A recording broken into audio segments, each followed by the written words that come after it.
हरिओम। आइए आज त्र्यंबकेश्वर ज्योतिर्लिंग की कथा बताते हैं। प्राचीन समय में ब्रह्मगिरि पर्वत पर ऋषि गौतम अपनी पत्नी देवी अहिल्या के साथ रहते थे और वहां पे तपस्या किया करते थे। उनकी तपस्विता, उनकी पवित्रता, उनकी उदारता आदि की अनेकों जगह पे ख्याति थी और उनकी प्रसिद्धि से उसी क्षेत्र के कई ऐसे ऋषिगण थे जो ईर्ष्या किया करते थे और उन्हें नीचा दिखाने की कोशिश किया करते थे। एक बार उन्हें नीचा दिखाने के लिए छल से अन्य ऋषियों ने गो हत्या का आरोप लगा दिया और उनसे कहा कि तुम एक गो हत्यारे हो, तुम्हें अपने परिवार के साथ कहीं और जाकर रहना होगा।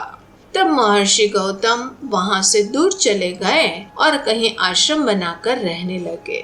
यहाँ भी ऋषि लोग उन्हें बहुत परेशान करने लगे। उनके पूजा, हवन, यज्ञ, अनुष्ठान, प्रभु की आराधना आदि करने से रोकने लगे। तब गौतम ऋषि ने गो हत्या की शुद्धि के लिए सबसे निवेदन किया।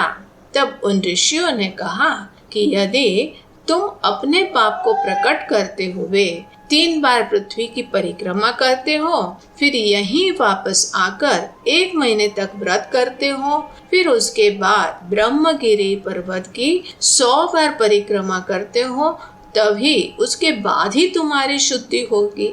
और अगर ये नहीं कर सकते हो तो गंगा जी का जल लाकर उसी से स्नान करो और 1 करोड़ पार्थिव लिंग बनाकर महादेव जी की आराधना करो।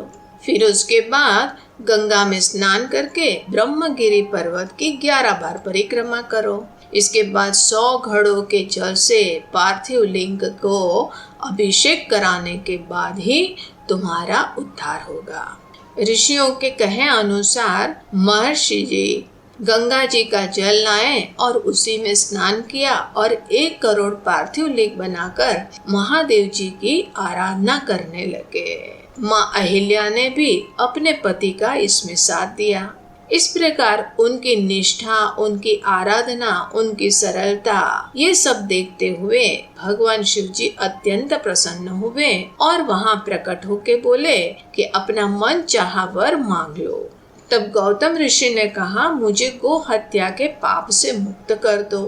तब भगवान शिव जी ने कहा कि महर्षि, आप तो सदा ही निष्पाप हैं। इन दुष्टों ने तुम्हारे साथ छल किया है।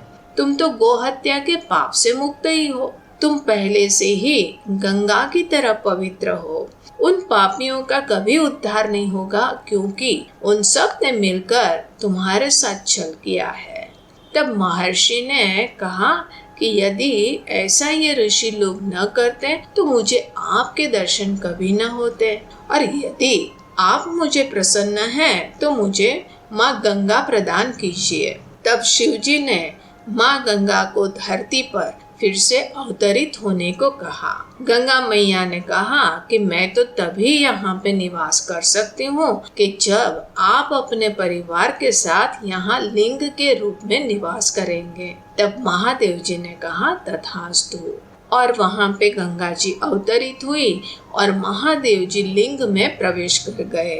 जो गंगा जी वहां पे अवतरित हुई वही माँ गंगा गोदावरी के रूप में आज विख्यात है, और शिव जी वहां पे उस लिंग में निवास करने लगे। वो ही त्र्यंबकेश्वर ज्योतिर्लिंग नाम से विराजमान है। हरि ओम।